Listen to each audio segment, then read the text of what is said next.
Konghucu tidak bicara demokrasi sama sekali. 150 tahun kemudian, Mencius yang berbicara sangat baik tentang hak rakyat. Konghucu telah memperkembangkan baik hidup berperi kemanusiaan. Dan menurut dia itu raja pun sama seperti manusia biasa. Raja pun tidak lebih dari orang biasa. Raja sendiri harus mempunyai peri kemanusiaan yang cukup baru berhak memimpin rakyat. Di situ dia mengatakan semua orang dididik tanpa diskriminasi, sehingga dari yang paling miskin sama paling yang tinggi itu sama, perlu pembentukan karakter. Nah, kalau raja mempunyai peri kemanusiaan yang penuh dengan karakter yang baik, dia akan mengerti kesusahan rakyat. Dan di situ politik jadi baik. Tapi dia tidak katakan hak kuasa pilih ada pada manusia yang menjadi rakyat, tidak. Cuma satu kali ada seorang Konghucu cuma muridnya jalan-jalan lewat satu tempat pelantara, kuburan, rumput-rumput yang panjang-panjang, tempat yang liar sekali. Tapi ada seorang ibu bawa anak-anak tinggal di situ. Wah, bahaya ini. Nah, Konghucu mengatakan ini tempatnya binatang liar keluar masuk, tempatnya perampok keluar masuk. Kenapa engkau tinggal di sini? Ya, dia mengatakan kalimat itu. Tuh dia mengatakan, saya tahu sini banyak macam bahaya, bisa mati. Tapi saya terpaksa harus tinggal di sini. Konghucu tanya, kenapa? Kamu tahu sini banyak macam bahaya, kenapa kamu tinggal di sini? Dia bilang, kami tinggal di Tebu, pajaknya terus memeras.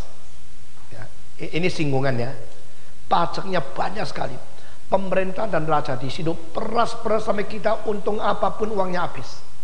Kita dapat penghasilan apapun tidak bisa cukup makan. Akhirnya kita terpaksa tinggal di tempat sini menghindarkan kantor pajak, supaya dapatkan cuma sedikit itu tidak dirampas oleh pejabat pajak. Pada Konghucu dengar kalimat ini dia sedihnya luar biasa. Dia mengatakan satu kalimat, itu terkenal di Tiongkok. Kejeng mengihu.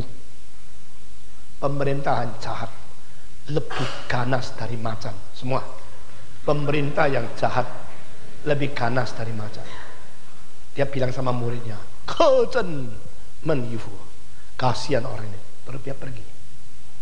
Dan dengan pengajaran itu, semua kerajaan di Tiongkok harus mikir, bolehkah saya terus terima pajak sampai orang tidak bisa hidup?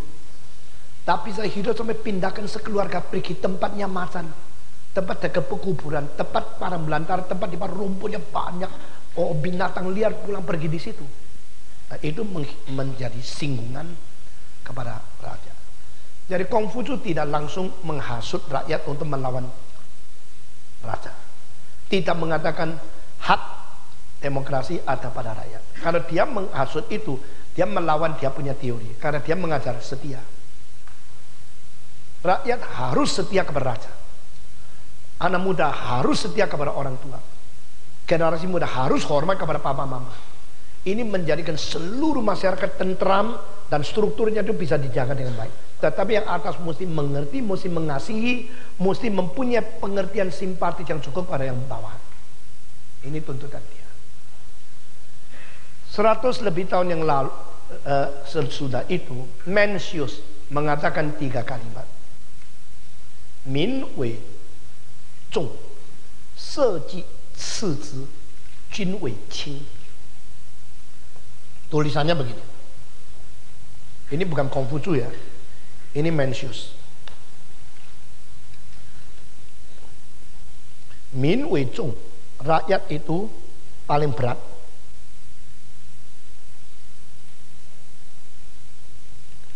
Seji cizi, maksudnya teritori dan semua dewa tanah, berarti kerajaan. Itu kurang penting. Rakyat lebih penting. Wilayah kurang penting. Jin Wei Qing. Yang paling tidak penting itu raja. Berani ya? Hah? Kalau kamu bilang rakyat paling penting, paling tidak penting Megawati, bahaya enggak? Nah waktu itu raja-raja itu semua diktator. Dia ngomong begini, ini bahaya sekali. Tapi ini ditulis dan dibaca oleh semua raja. Pada Mencius disebut oleh filosof barat, disebut sebagai the greatest democratic thinker in China.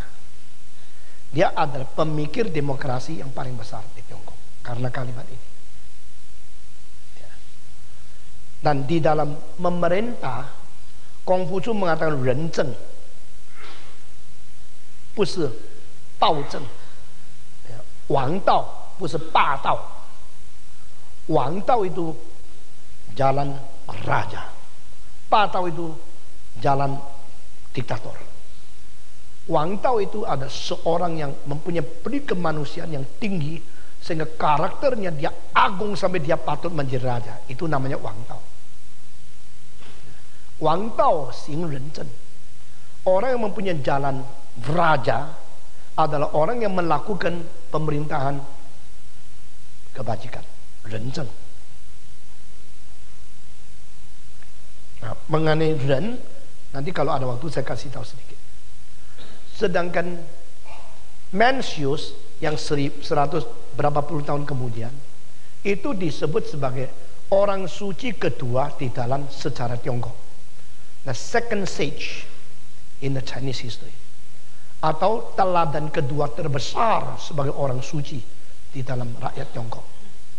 Mencius mengatakan 不仁之心以治国, yaitu memerintah rakyat dengan satu hati yang tidak tega. Tidak tega itu adalah pengutaran dari hati nurani.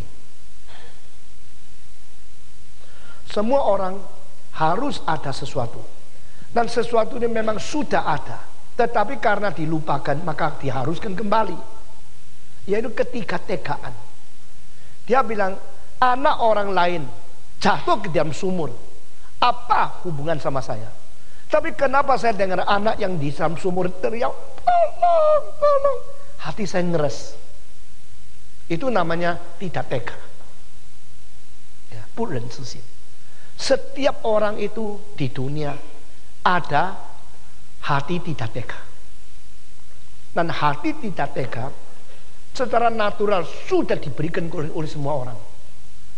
Rakyat jelata pun melihat anak orang lain jatuh ke dalam sumur, hatinya ngeres, tidak tega. Kalau hati itu dipakai untuk menjadi bersahabat, menjadi bermasyarakat, menjadi pemerintah, bukankah negara akan menjadi baik?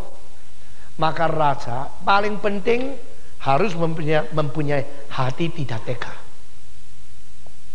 Dan ini ada teori hati nurani. Jadi setelah Mencius dia bicarakan hati nurani, itu meningkatkan peri kemanusiaan manusia, meningkatkan pembentukan karakter manusia lebih dalam lagi dari Konghucu. Maka Mencius mempunyai tempat yang sangat istimewa yang tidak ada pada orang lain. Sebab di dalam seluruh ajaran Konghucu tidak menyinggung hati nurani, cuma menyinggung perasaan ren. Tapi hati nurani itu apa? Di dalam Mencius itu ada 4 sudut. Ya, pertama, 恻隐之心, yaitu hati yang selalu bisa terharu. Kalau orang nangis, engkau ikut nangis tak? Ikut dong, karena merasa kasihan. Nah, 恻隐之心ini sesuatu kemungkinan tergerak, kemungkinan terharu. Itu namanya aspek pertama dari hati nurani. Aspek kedua, kalau berbuat salah, rasa malu nak? Engkau rasa malu sendiri kalau berbuat salah. Itu tidak ada di binatang. Binatang makan orang tidak pernah nyesel. Kalau nyesel makannya kurang. Binatang tidak pernah rasa malu kalau dia berbuat jahat, karena dalam konsep dia tidak ada jahat, maka tidak ada rasa malu. 羞恶之心, ini kedua.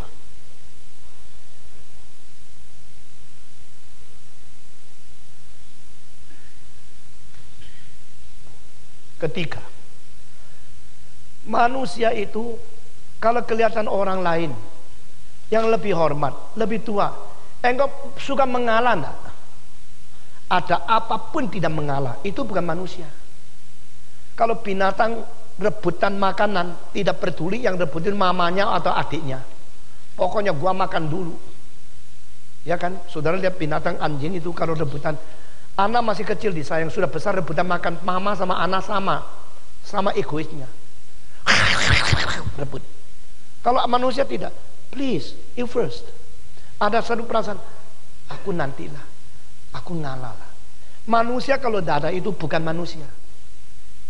Kalau manusia tidak ada hati merasa harus ngalah, merasa menghormati orang lain, itu bukan manusia. Dan itu sudah ada semenjak engkau lahir. Tidak tahu dari mana. Dia tidak jawab, itu ciptaan Tuhan. Kalau kita tahu Tuhan mencipta manusia menurut peta teladan Allah sendiri. Di dalam filsafat bisa mencapai seperti Mencius. Saya buka topi meskipun tidak pakai topi. Ini ketiga, serang zixin.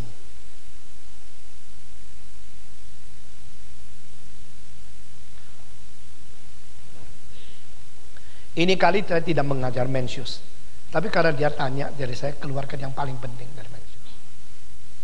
Keempat, ada enggak jiwamu perasaan mesti membedakan ini baik, itu jahat, itu jahat, itu baik. Membedakan, to discern, to separate, and to make difference between good and evil. Itu kalau tidak ada, itu bukan manusia. Yang disebut manusia harus ada semacam perasaan dan semacam pengertian untuk membedakan baik dan jahat. Si fei zixin.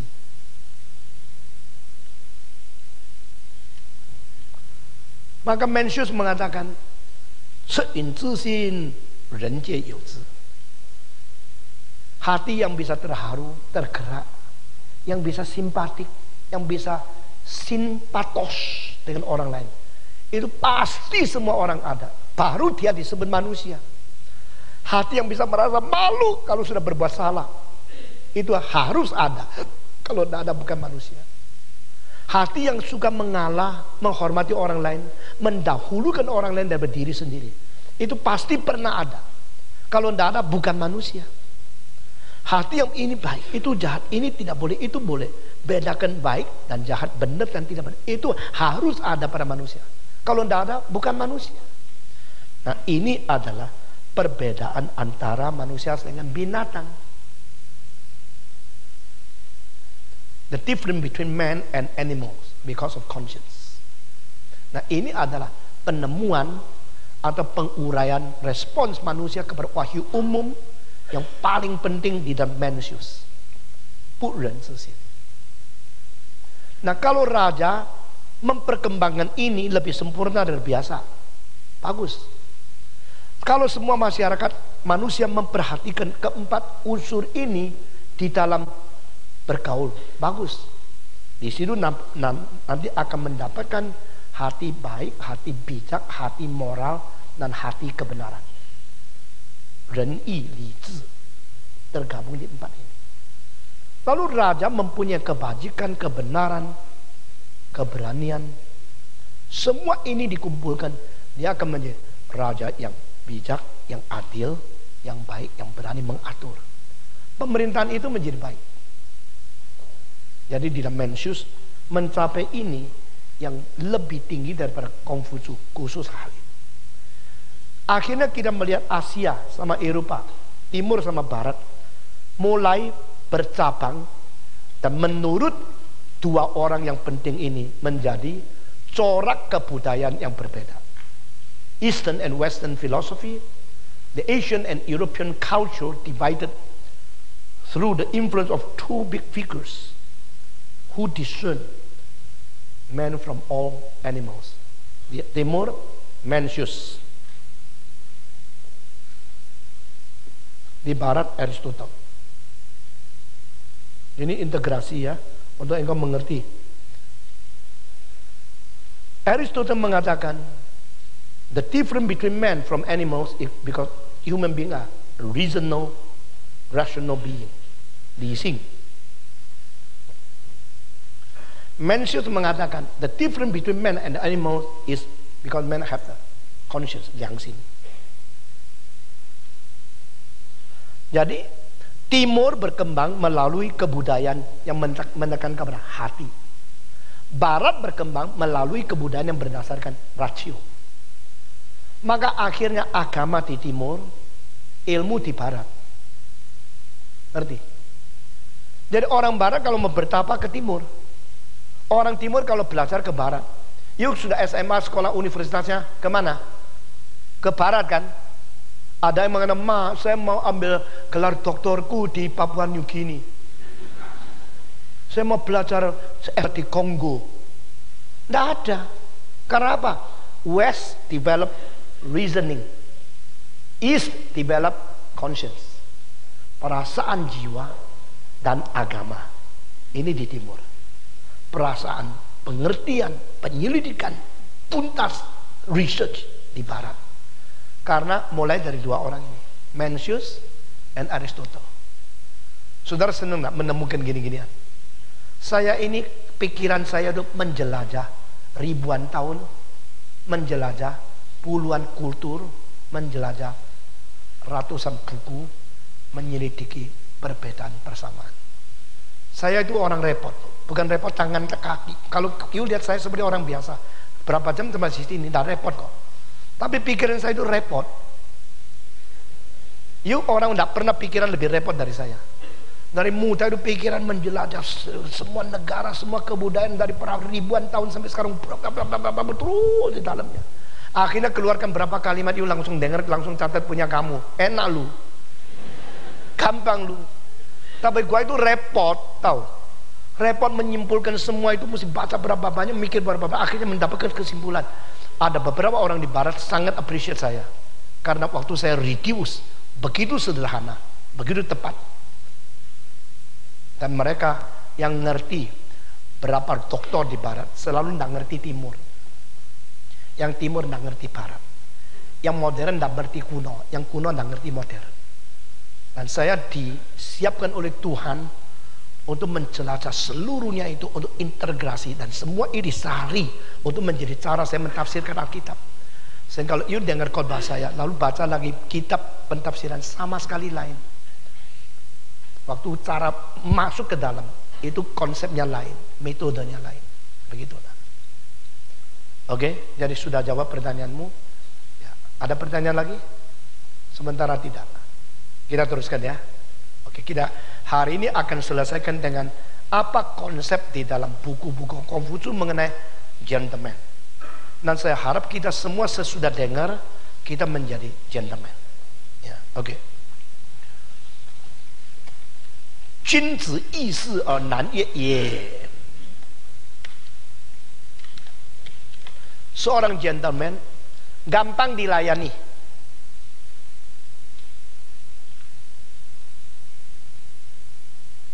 Sulit menyenangkan.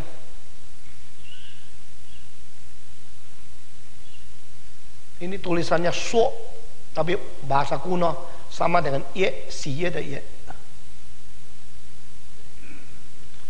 Nah, saya akan menjelaskan kalimat ini. Seorang gentleman melayani dia gampang, makannya gampang, tidurnya gampang, tidak minta apa-apa yang sulit.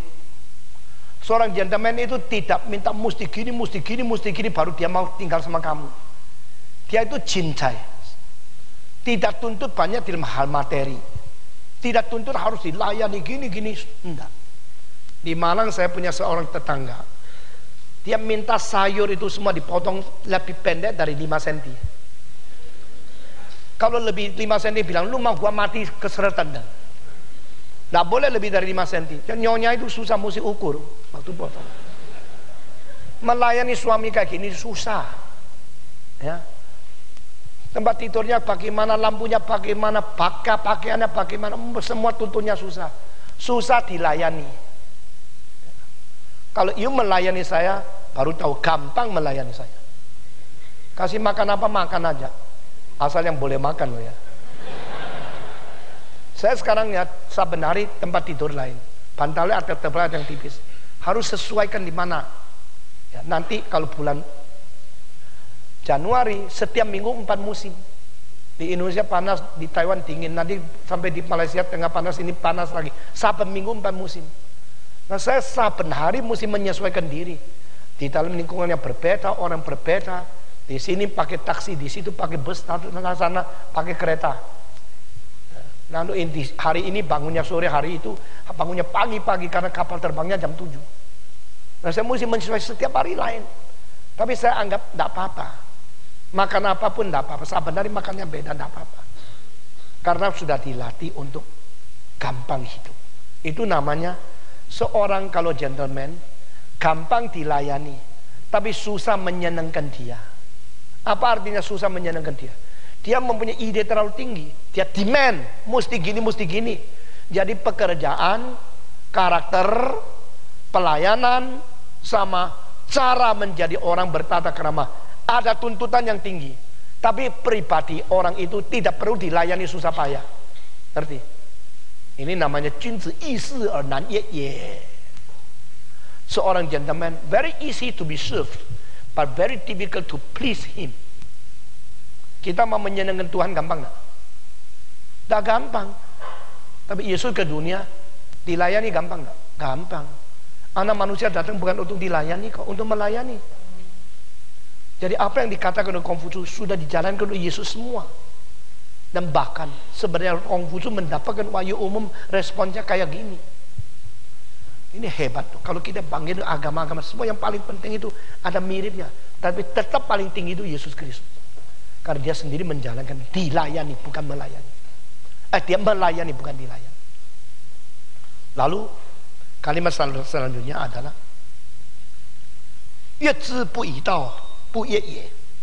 kalau engkau berusaha mau menyenangkan dia, tidak pakai kebenaran, pasti dia marah. Coba senangkan dia yuk. Kasih amplop besar saja, kasih suapan supaya dia senang.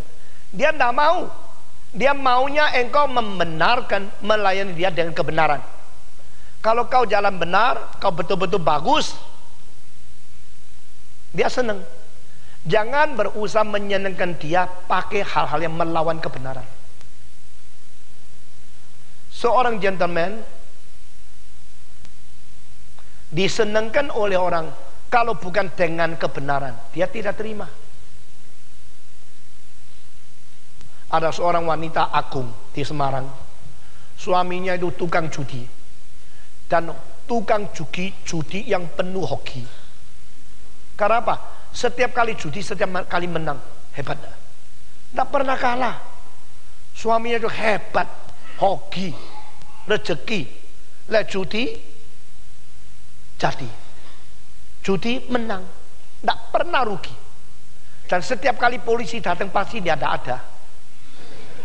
Setiap kali dia pergi polisi datang dia tidak kena. Jadi orang bilang, wah orang judi di sini tidak ada hoki seperti kamu. Saya kenal orangnya, sudah mati dia. Setiap kali judi, setiap kali menang. Mana ada orang hoki kayak kamu itu? Dilahirkan untuk untung tok. Wes ganti nama Mr. Untung.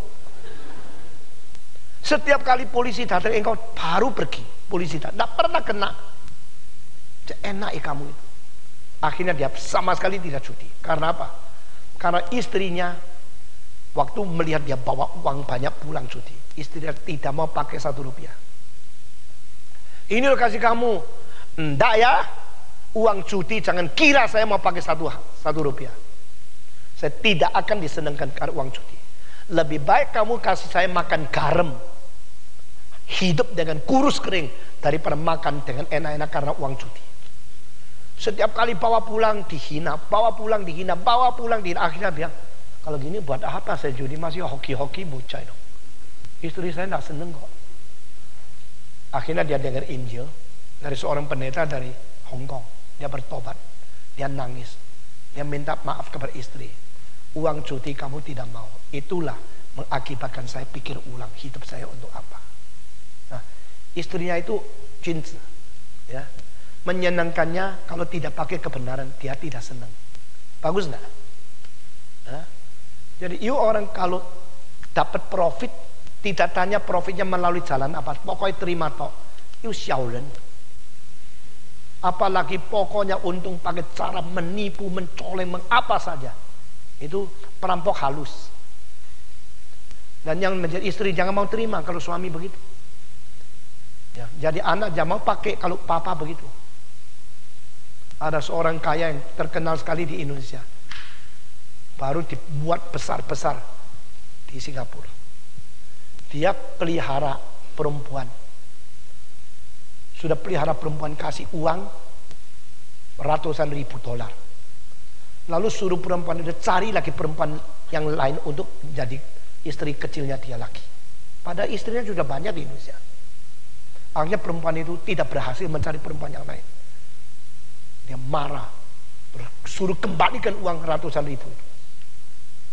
Perempuan itu sudah dinotai dia, masuk ke pengadilan. Akhirnya uang dia banyak, dia menang di surat kabar. Orang ini dapat kembali ratusan ribu karena teman perempuannya tidak berhasil mencari perempuan yang lain. Akhirnya semua terbongkar, namanya busuk sekali. Apa gunanya ada uang, tapi caranya tidak benar. Dan perempuan mau aja terima uang yang tidak benar. Itu semua tidak benar. Jadi Konghucu mengatakan orang gentleman gampang melayani dia, karena dia tidak tuntut apa untuk diri, tapi susah menyenangkan dia. Kalau menyenangkan dia harus dengan firman, kalau tidak, tak mungkin dia senang. Bagus tak? Nambah satu kali lagi. Seren ye qi zhi. Orang gentleman kalau memakai orang, dia baik-baik mempergunakan dia sesuai dengan bakatnya. Dia menemukan orang ini berbakat, pakai bakat ini untuk kerja ini. Dan dia suka mengangkat, suka memakai, suka mentingkatkan orang untuk berguna. Ini gentleman. Sedangkan orang kecil, Konghucu mengatakan apa? Xiaoren nan shi er yi ye ye. Seorang kecil gak susah dilayani. Waduh, minta ini minta itu, ngomel tok, dak puas tok. Tapi menyenangkan dia gampang, asal cari wedok. Carikan perempuan dia sudah senang. Melayaninya susah, menyenangkannya gampang. Itu orang kecil. Dia tidak bicara tentang kebenaran dan kebenaran. Pokoknya keuntungan, kesenangan, seks. Sudah senang.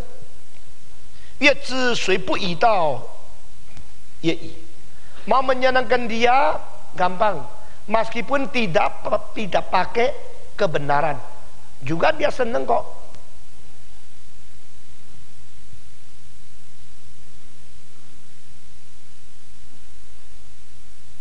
Bukan saja demikian. Kalau dia memakai orang, seren ye qiu qianbei. Kalau dia memakai orang, kalau dia memakai manajer, pakai pegawai, dia mintanya 100% mesti turut kemauannya dia. Susah melayani. Nah, ini orang kecil. Jadi saudara koreksi sendiri. Kalau kamu itu orang macam apa? Karaktermu apa? Seumur hidup kamu orang besar, orang kecil. Menyenangkan bosmu dengan perempuan, dengan seks, atau dengan kebenaran. Laku yang benar, bosmu bilang good. Atau engkau sodorkan perempuan, bagus. Cari yang lebih cantik yuk. Ini dunia perdagangan berapa rusak, apalagi 5 tahun yang lalu, betul nggak? Semua itu tamu-tamu luar negeri datang disodorkan pelacur supaya bisa tanda tangan jadi perdagangan. Saya bukan tidak tahu, satu orang yang nyanyi orang Kristen di dalam kebaktian saya di Hong Kong, dia bilang saya tidak akan ke Indonesia. Kenapa? Bintang film yang ke Indonesia itu begitu sampai paspornya ditahan, akhirnya mau pulang tidak boleh kecuali tidur 1 malam bersetubuh sama orang yang punya paspor baru boleh pulang. Dia bilang negara apa itu? Saya orang Kristen, saya tidak akan dipermainkan seperti ini. Meskipun dikasihkan uang berapa banyak, saya tidak mau pergi.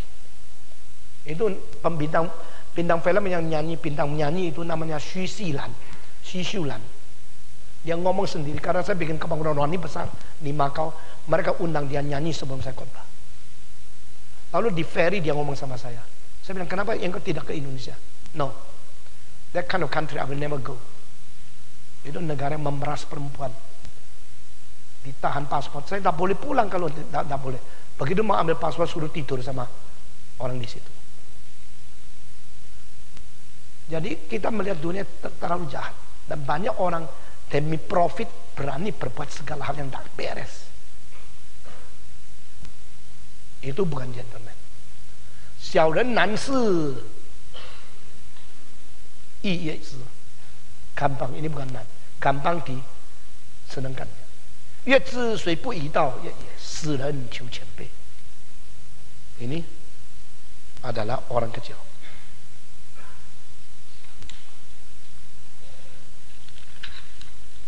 Konghucu mengatakan lagi, 君子博学于文, kemarin sudah bicara ini. Seorang gentleman mempunyai pengetahuan yang luas.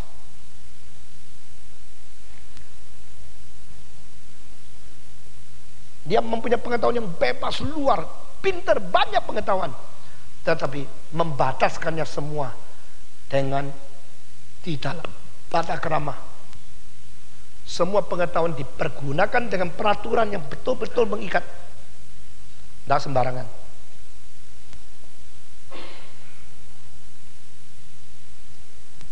Satu lagi.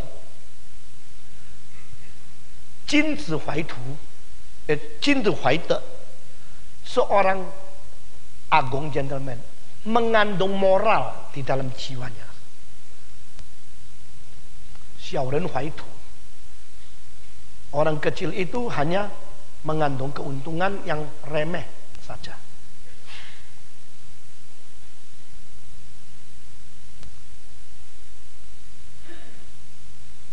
Cinta huaising, di dalam hati seorang gentleman dia takut kepada hukuman.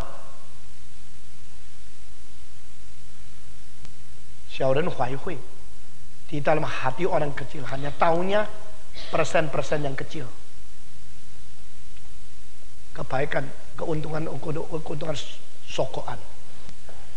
Jadi kalau dikasih uang kecil, dia kerjakan apa saja. Dikasih persen, sudah lupa apa hukuman. Orang gentleman takut dihukum. Orang kecil ingin diperseni tok. Jadi kalau dia berbuat salah, dia tidak pikirkan, pikir ini ada hukuman, saya tidak boleh sembarangan. Tapi orang kecil berbuat salah tidak apa-apa. Akhirnya saya dapat untung kok. Pokoknya ada amplop, ada untung, saya kerjakan. Di dalam hatinya tidak ada pendirian apa itu baik atau berjahat. Ini karakter berbeda.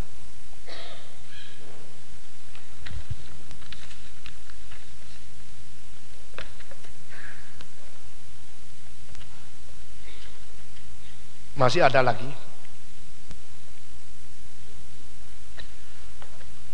Saya mendahulukan dulu. Konghucu mengatakan yang disebut Ren, peri kemanusiaan itu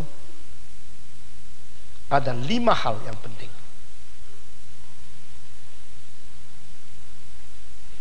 Pertama, Kung. Kedua, Kwan. Ketiga, Sin. Keempat, Min. Kelima, Hui. Kalau seseorang bisa melakukan 5 hal ini, dia berperi kemanusiaan yang cukup. Kalau seorang bisa melaksanakan 5 prinsip ini, dia manusia yang mempunyai jiwa yang besar. Lalu ditanya, 5 hal itu apa? Konghucu mengatakan, pertama, Kung. Artinya apa adalah Kung? Berarti harus dia seorang yang sangat anggun, sangat berbobot. Berarti tidak sembarangan, tidak ringan, tidak sembarangan guyonan. Stable, elegant, berbobot dan stabil. Orang yang mempunyai peri kemanusiaan, dia adalah kerjakan segala sesuatu tidak sembarangan, karena dia mengetahui ini tanggung jawab yang berat. Saya harus stabil, harus berbobot, harus sungguh-sungguh. Ini pertama, Kung. Qian Kung You Li. Kung Jing. Cuangzong. Ini artinya. Jadi kong itu cuangzong artinya. Kedua, kuan, hati lapang. Mentalnya luas. Lapang dada. Mau mengerti yang lain, mau mengampuni yang lain, mau menerima yang beda. Nah, ini orang yang berikan kemanusiaan. Karena setiap orang berbeda. Kita harus mempunyai hati yang luas untuk menampung perbedaan. Acceptance for others. With a big heart. Ini orang yang berperi kemanusiaan, kebajikan, mempunyai hati yang lapang. Ketiga, jujur dan bisa dipercaya. Sincere, honesty, truthfulness. Sin ini di dalam bahasa kuno bukan iman. Kalau di dalam sekarang kita bilang sin ya sudah sin, itu iman.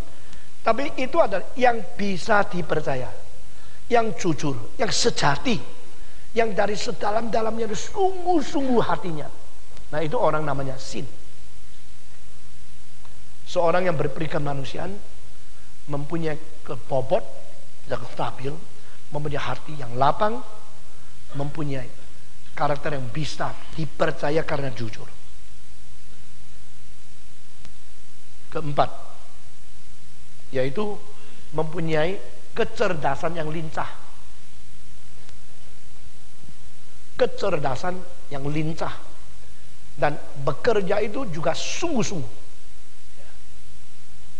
Tegas dan lincah, rajin di dalam tingkah laku. Itu namanya min. Diligent, responsible in your action. Itu min. Terakhir, hui. Artinya kemurahan. Kindness. Kelembutan hati. Kemurahan terhadap orang lain. Suka memberkati, merestui, memberikan sesuatu faedah kepada orang lain. Itu namanya hui. Si hui iren. Memberikan kebaikan kepada orang lain. Nah, kalau 5 ini ada, ini orang adalah orang yang disebut berperi kemanusiaan. Semua gentleman harus mempunyai peri kemanusiaan. Apalagi kalau engkau mau menjadi pemimpin, engkau mau menjadi pembesar, engkau mau membawahi banyak orang di dalam pemerintahan, engkau harus ada renceng. Polisi pemerintahan yang berstrategi penuh dengan kelembutan hati dan peri kemanusiaan, berbobot dan sungguh-sungguh serius, berjiwa besar dan lapang dada, berkejujuran dan bisa dipercayai, berketangkasan dan rajin kerja dengan sungguh-sungguh, dengan murah hati dan suka memberi berkat dan hati, memberikan berkat dan bahagia bagi orang lain, membahagiakan orang lain. Itu namanya adalah hui.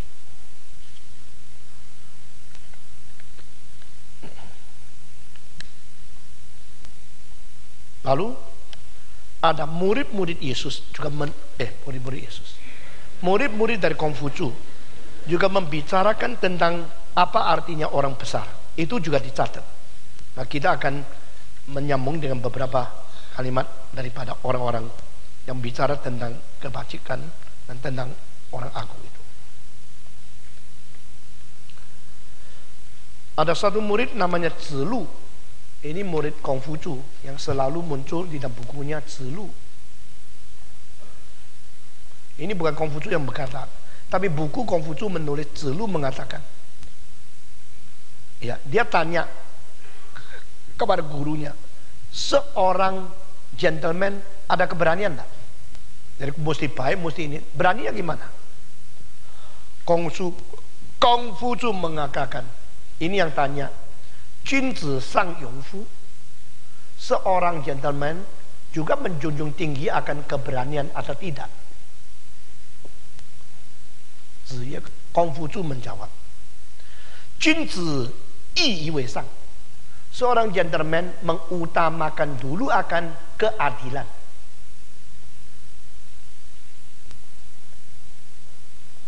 君子有勇而无义为乱. Karena kalau ada keberanian tapi tidak ada keadilan, itu akan menjadi kekacauan. Sedangkan orang kecil, xiaoren, ada keberanian, 有勇, 无义, 无 mesti tulis 无 ya.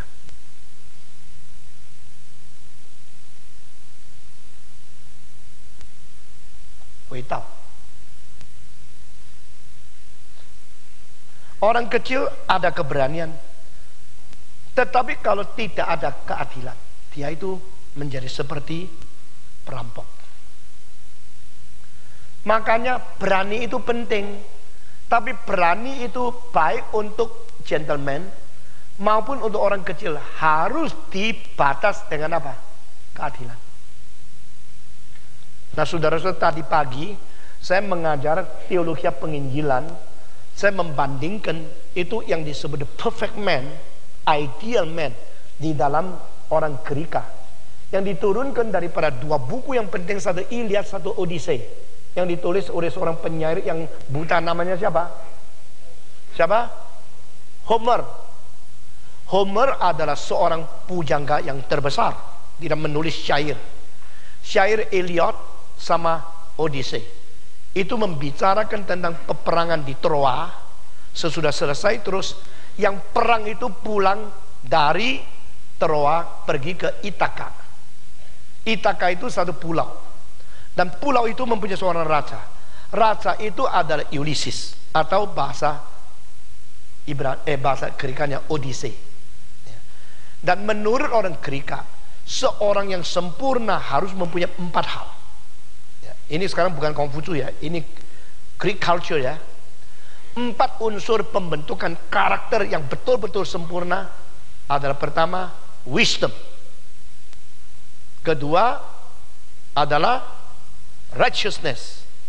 Ketiga, courage. Dan keempat, temperance atau self control. Kalau manusia mempunyai keempat ini, dia sempurna. Kurang satu tidak sempurna. Jadi orang sempurna, orang ideal, pertama harus mempunyai bijaksana. Maka pada waktu orang Gerika mencari bijaksana, mengatakan, aku pencinta bijaksana. I am the lover of wisdom. Bahasa Gerikanya apa? Philia Sophia. Philia itu apa? Phileo itu apa? I love. Sophia itu apa? Wisdom. Aku mencintai bijaksana. Itu namanya filosofi. Filsafat barat kan mulai dari Gerika kan. Nah, karena mereka mencintai kebenaran, mencintai akan bijaksana, mencari kebijaksanaan, itu namanya filsafat. Ini namanya filsafat. Oke. Jadi filsafat itu berdiri daripada pencinta bijaksana. Jadi bijaksana itu menjadi unsur pertama orang itu aku. Kedua, dia kalau ada bijaksana, dia harus ada keadilan. Karena semua yang tidak adil itu melawan bijaksana. Jadi kedua, dikaiosune. Ini filia, ya. Ini ada Sophia, ini adalah dikaiosune. Ketiga, harus mempunyai keberanian. Jadi Gerika menggabungkan keberanian itu di belakangnya apa? Keadilan. Engkau berani-berani membela siapa? Berani untuk membela ketidakadilan. Cilaka kamu. Seorang gentleman yang ada keberanian, tidak ada keadilan, itu menimbulkan apa? Tadi apa? Kekacauan. Dan orang kecil kalau berani-berani tapi tidak keadilan, jadi maling. Itu Konghucu ya. Jadi bagi Konghucu, baik you orang besar maupun orang kecil, kalau you ada keberanian, itu tidak penting. Karena keberanian harus diikat oleh apa? Keadilan. Di dalam Gerika sama. Jadi keadilan sama keberanian bergabung. Baru ada keberanian. Keberanian itu bisa menjadi liar, mesti diikat lagi apa? Temperance. Itu namanya self control. Nah, di dalam surat Paulus ini dua muncul terus. Temperance sama righteousness. Temperance, righteousness. Keberanian tidak banyak muncul karena dianggap tidak terlalu penting. Bijaksana di dalam Paulus munculnya di dalam Kristus. Christ is our wisdom. Jadi bukan filsafat punya, tapi wisdom dari Allah. Sedangkan kebenaran ini dibenarkan oleh Allah. Keberanian ini ada perkasa yang diikat oleh cinta kasih. Dari Alkitab jauh lebih tinggi dari semua filsafat. Karena semua yang paling tinggi di filsafat akhirnya dibahas di Alkitab menjadi sesuatu tingkatan dari Tuhan yang lebih daripada manusia. So all had been thought by the cultural leaders when it is discussed in the Bible in the superior level because linked with the eternal will of God. Jadi di sini kita lihat 4 hal yang paling penting di Gerika itu tidak ada sumbernya. Itu manusia menjadi antroposentris mencari. Tapi di Alkitab Tuhan Allah jadikan Kristus kebenaran kita, bijaksana kita, penebusan kita dan kesucian kita. Jadi ada beberapa hal yang miss, kehilangan di dalam Gerika. Kesucian, keadilan, kesucian, cinta kasih, ya, dan pengharapan, iman. Ini semua tidak ada di Gerika. Ini ada di Gerika mirip sama Konghucu. Tapi Konghucu mengatakan keberanian bukan paling penting. Karena keberanian tanpa keadilan itu bisa jadi kacau, bisa jadikan orang kecil itu pencuri, maling. Orang yang mencuri berani enggak? Berani masuk rumahmu enggak? Berani ditangkap enggak? Berani melanggar hukum? Berani. Tetapi ada keadilan? Enggak ada. Jadi keberanian tanpa keadilan itu bahaya sekali. Ini bicara oleh Konghucu menjawab akan muridnya daripada Zelu itu. Oke.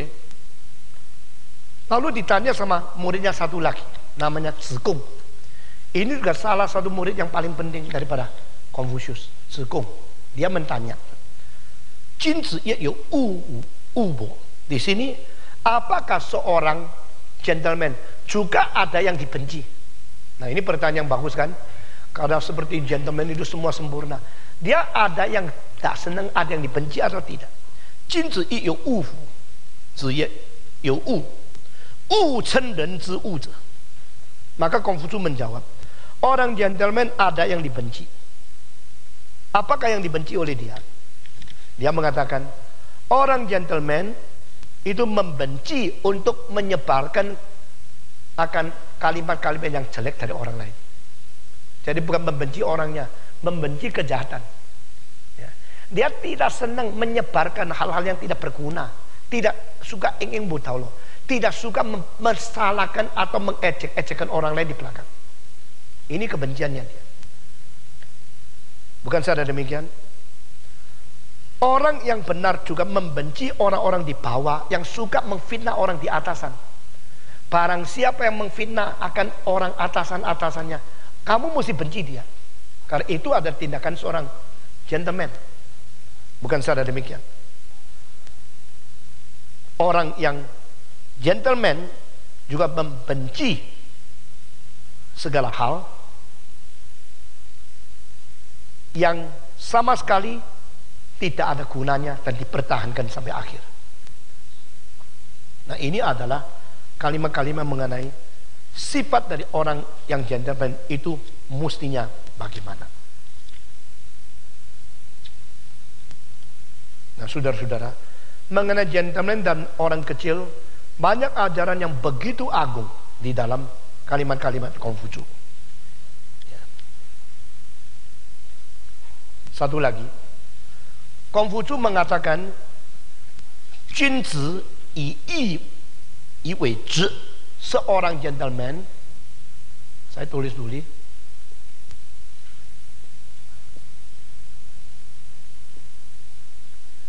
li yi xing zhi, sun yi chu zhi. Sun di sini bukan cucu ya.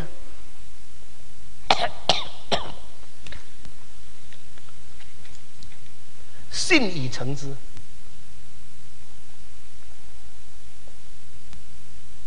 Junzi zai, inilah orang gentleman. Maksudnya, seorang gentleman mengerjakan apapun berdasarkan kebenaran keadilan. Only the righteous thing I do. Anything without righteousness as a basic foundation I will never do. Yang ku kerjakan kalau tidak berdasarkan kebenaran keadilan, saya tidak akan melakukan. Ini adalah kebiasaan dan adalah prinsip orang benar. Orang yang gentleman mengerjakan segala sesuatu dengan fondasi dasar daripada kebenaran. Kedua, melaksanakan semua yang dilakukan itu melalui tata krama dan peraturan yang benar. Dia melakukan yung li lai xing zi dengan tata krama. Dia melaksanakannya. Dia mengerjakannya dengan dasar daripada kebenaran, keadilan. Melaksanakannya dengan segala peraturan dan tata krama. Ketiga, waktu dia mengutarakan apa yang dilakukan, dia dengan segala rendah hati untuk memperkenalkan apa yang dia lakukan. Waktu dia bersaksi, bukan membangga-banggakan diri sudah lakukan ini atau itu, tapi dia menyaksikan semua itu dengan satu sifat, sikap yang sangat rendah hati, karena dia rasa diri kurang. Dan terakhir, dengan kejujuran dia menyempurnakan apa yang harus dia laksanakan. Itu orang yang gentleman. Saudara, saya mau tanya, pernahkah dengar orang Kristen bersaksi bangga-banggakan dulu berapa dia nakal? Pernah enggak? Dulu saya berapa nakal gini sampai waduh, waktu dia membanggakan, saya rasa itu tidak benar. Saya dari kecil kalau dengar orang bersaksi caranya sombong, membanggakan berapa hebat, berapa nakal, berapa kurang ajarnya, sampai megah-megahkan dosa-dosa dia. Saya kira ini bukan saksi, ini dipakai setan. Mengerti maksud saya? Jadi waktu saya umur belasan tahun, saya mendengar saksi gini, hati saya kasih angka 0. Ini bukan saksi. Maka satu kali ada orang seperti itu minta saksi di kebaktian saya tolak dia, karena saya tahu dia punya cara. Saya tidak ngerti itu. Saya cuma rasa something wrong. Tidak benar. Kalau engkau bersaksi, saksi dulu engkau nakal, terus engkau membangga-banggakan nakalnya, engkau begitu hebat sampai orang ketawa, orang hebat. Engkau berarti engkau sedang memperkenalkan nakalmu lebih dari memperkenalkan Kristus yang mengampuni dosamu. Iya toh? Maka Karbat mengatakan, never mention sin except you mention with the victory of Jesus Christ over sin. Jangan banyak bicara tentang dosa kecuali engkau sekaligus mengatakan Tuhan Yesus sudah mengalahkan dosa. Kalau tidak dosa, engkau membicarakan dosa dengan begitu menarik, itu sedang berbuat dosa. Nah, jangan panggil orang saksi-saksinya itu membangga-banggakan dosanya, itu dosa double. Tidak boleh. Maka kalau engkau melakukan yang benar pun, engkau sekarang bersaksi, jangan membangga-banggakan apa yang kau katakan. Konfusius mengatakan, engkau mengutarakannya, jalankan segala sesuatu dengan keadilan, kebenaran, dan lakukan dengan sopan dan upacara tata krama. Ketiga, membicarakan semua yang you kerjakan dengan serendah hati mungkin. Dan keempat, dengan kesungguhan genapkan apa yang kau katakan. Itu baru gentleman. Saya kira kalimat-kalimat ini semua sangat agung dan semua penting untuk kita menjadi orang Kristen. Meskipun kita sudah Kristen, kadang-kadang kita berada di dalam kebudayaan Kristen yang tidak mementingkan pembentukan karakter. Sekali lagi ya, ada lingkungan-lingkungan gereja-gereja yang tidak mementingkan pembentukan karakter. Karena banyak pendeta juga karakter tak karu-karuan. Maka dia bagaimana bisa memupuk karakter-karakter dari anggota. Lalu kalau anggota bersaksi, pokoknya saksinya laku, mendatangkan banyak orang, hore-hore, tepuk tangan, persembahan sudah tambah, dia sudah senang. Forget it. Bagi kita tidak. Kita harus lakukan semua dengan baik, sesuai dengan jalur. Apalagi orang luar sudah mempunyai seperti ini terhadap kita. Oke, hari ini saya selesaikan dengan satu cerita yang namanya Madam Suswatka. Siapa pernah tahu ini? Coba ajukan tangan. Tidak ada yang tahu? Saya ceritakan ya. Ini cerita musik. Seorang anak muda umur kira-kira 17 belajar piano sama seorang guru piano yang ketat, keras, tidak banyak bicara, disiplin luar biasa. Karena Disiplin yang ketat itu. Anak muda ini majunya luar biasa. Ini anak muda gantengnya lebih dari bintang film. Tubuhnya, mukanya, jarinya, main pianonya begitu bagus. Tetapi miskin, papanya orang India. Anaknya ganteng sekali, belajarnya bagus sekali.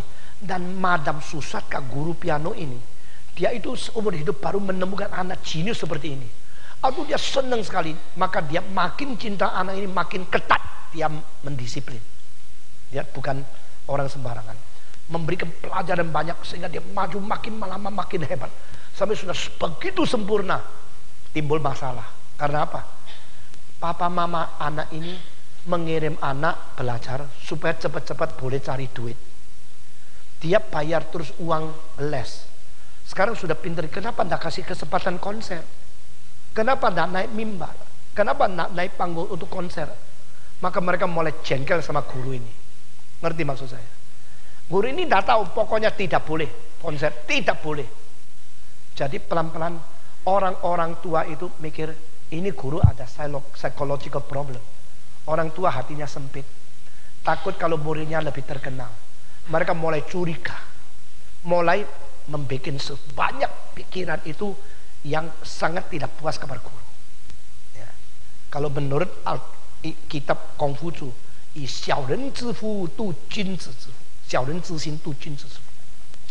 pakai hati orang kecil untuk menilai evaluasi orang agung. Ya, dia sudah tua, hatinya sempit, suka salah, iri hati sama orang lain. Maka orang tua makin mikir, makin anggap diri benar. Makin mikir, makin anggap gurunya ini sakit jiwa, psychological problem. Guru itu tidak tahu, tetap ketat. Kalau saya konsep tidak boleh. Sampai kapan? Pokoknya tidak boleh. Kenapa? Dia sudah tidak kasih tahu. Guru ini tidak pernah kasih tahu mengapa tidak boleh anak yang begitu pintar konser. Jadi pelan-pelan itu jarang orang mengerti guru. Kebanyak orang mengerti ini anak ditekan, ini anak dianiaya. Simpatinya kepada anak, ngerti? Satu hari papa mama sangat jengkel, marah sama guru itu. Wah, guru kecewa karena dia mempunyai pengharapan paling besar seumur hidup dari anak ini. Dia mau bikin murid ini satu-satunya menggempakan dunia, menjadi pianis nomor 1 di dunia. Tapi sudah marah-marah sama papanya. Wah, dia begitu kecewa. Mereka tidak ngerti sama dia. Oke, papa mamanya curi-curi di belakang pengetahuan guru, bikin kontrak sama orang lain, minta anaknya bikin konser. Dan waktu dicoba main, memang mainnya bagus. Wah, mereka memuji-muji, engkau ditekan, guru itu memang jelek, engkau ada hari depan, ikut saya. Nanti hari depan engkau bisa meriah, bisa besar. Jangan terus ikut dia ditekan, itu orang guru itu ada sintingnya. Ya, anak ini wah dibombong jadi melayang. Dia seperti dewa gitu. Oke, kontrak. Sudah kontrak main konserto yang sulit sekali. Dibikin, wih, itu apa itu publikasi besar-besaran. Banyak orang datang karena itu cara dagang. Ini cara musik. You kalau ngerti hari ini apa yang katakan seumur hidup, you dapat berkat. You kalau nggak ngerti, you akan jerumus ke dalam kesalahan. Lalu sesudah cetak, dia baru. Kalau guru saya bikin konser, mana bisa bagus kayak gini? Nggak ngerti manajemen kok, nggak mengerti administrasi kok, nggak mengerti perdagangan, nggak mengerti market, nggak mengerti publikasi, nggak mengerti printing. Guru tua itu nggak mengerti apa-apa. Dia tahunya ketat-ketat, hatinya sempit. Ya, nah sudah gini, wah seluruh kota tahu ada konser anak ganteng jenius yang bikin satu konser yang besar. Surat kabar keluar, TV keluar, semua keluar. Orang beli tiket mahal-mahal mau melihat satu jenius yang baru. Tidak ditulis siapa gurunya.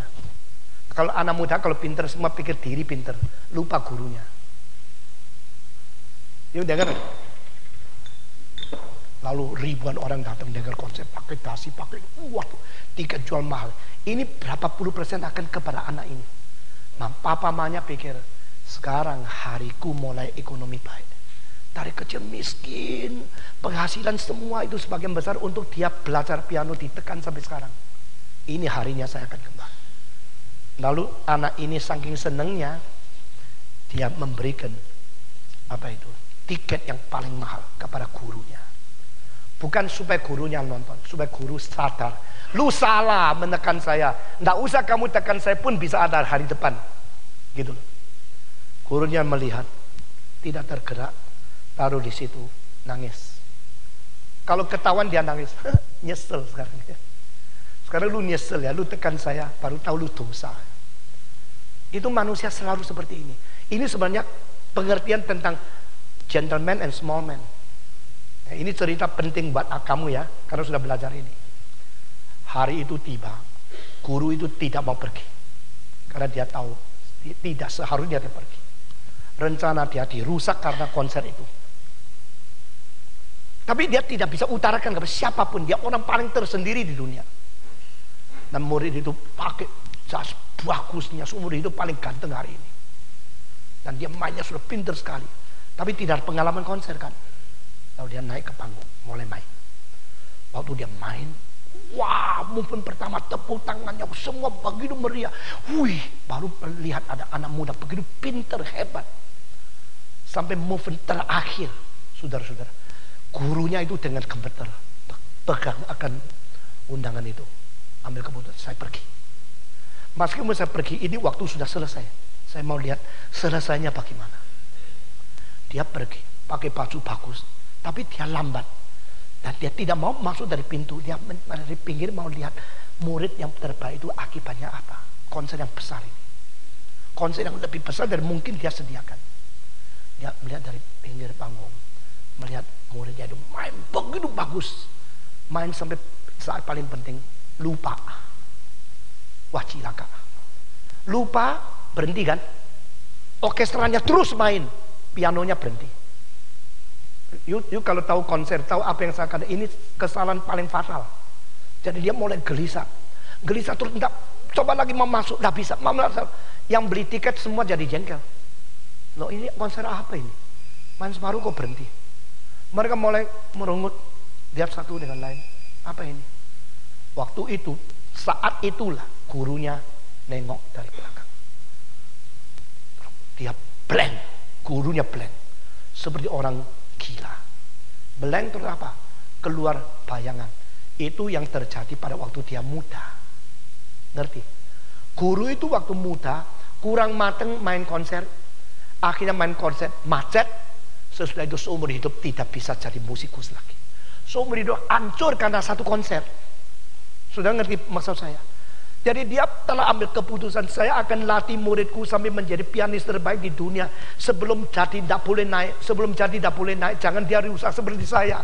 Hatinya terlalu baik. Dia mau muridnya itu semua sukses, betul-betul sukses. Jangan mengulangi kesalahan dia. Itu jiwa gentleman. Tetapi murid sama gurunya, sama papa mamanya nggak ngerti, cuma tahu menekan-nekan. Akhirnya bagaimana? Murid itu nggak bisa masuk lagi, keringat keluar. Terus dia mulai menjadi seorang yang frustrasi.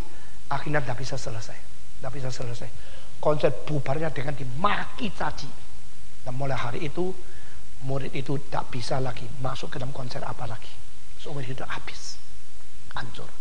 Dan mulai hari itu murid malu ketemu guru ini lagi. Mulai hari itu semua rencana menjadi musikus ambruk dan menjadi orang biasa lagi. Bagusnya cerita ini. Saya sudah pesan, suruh orang STEMI cari di seluruh dunia film itu di mana. Dan akhirnya ditemukan seluruh dunia, susah dapat. Cuma ada sisa beberapa di dalam apa itu, bukan LD. Tapi dulunya saya lihatnya LD. Di dalam itu apa, videotape. Saya suruh beli. Saya akan putarkan di sini. Nah, saudara-saudara, jangan lupa kalau menjadi orang agung mesti tunggu, mesti tekun. Banyak orang kira sebentar mau sukses, akhirnya gagal seumur hidup. Ini yang saya pesan kepada kamu. A gentleman should wait. A gentleman should be patient. To be a gentleman, great man, it takes time for you to be mature. Bukan terlalu sembarangan. Mari kita berdoa. Bapa di dalam surga, kami berterima kasih untuk hari keempat kita boleh dididik mengenai apakah itu orang yang agung dan orang yang kecil. Jikalau kami sudah ditebus oleh darah Yesus Kristus, beri kekuatan kepada kami untuk mendidik di dalam pimpinan Roh-Mu dan firman yang ketat. sehingga kami tidak seperti orang dunia yang gagal. Jikalau orang-orang yang mempunyai kebudayaan tinggi menghina kekristenan, Tuhan ampunilah kami dan beri kami penyesalan dan beri kami kesungguhan untuk menuntut sesuatu berkenan di matamu sampai Kristus datang kembali. Dalam nama Tuhan Yesus kami berdoa. Amin. Saudara-saudara, besok adalah hari yang terakhir dan saya akan meringkaskan beberapa pikiran yang paling penting dari Lao Tzu, Mencius tidak. Nah, kali ini nanti saudara kalau beli kaset ini akan bercover dengan ada tulisan Tao dan ada Lao Tzu-nya. Jadi ini lukisan ada pada saya. Ya, ini saya mau beli tapi akhirnya ada orang beli kasihkan saya. Dilukis oleh seorang Chinese painter namanya Tang Ming.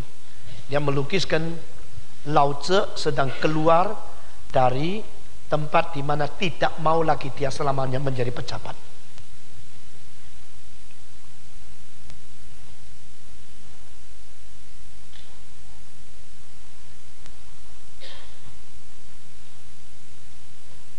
Lihat. Yuk coba lihat, itu kerbaunya semangatnya bagus gak? Ya, coba lihat, luar biasa loh. Coba yuk gambar kerbau, kan jelek. Jelek banget. Dan Lao Tzu keluarnya dengan jenggot yang putih, rambut yang panjang. Dia sudah umur 80 lebih.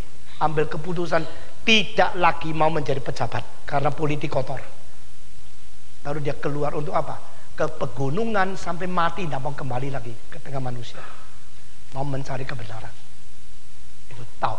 Ya. Dan sebelum dia keluar, diketemukan orang. Kamu ini kan Lao Tzu. Mau kemana? Guru besar. Shh, diam. Saya terlalu kecewa sama dunia. Dia mau pergi. Nah, cerita selanjutnya besok malam. Ya. Okay. Berdiri, jabat tangan dengan yang lain. Dan saudara boleh pulang ke rumah.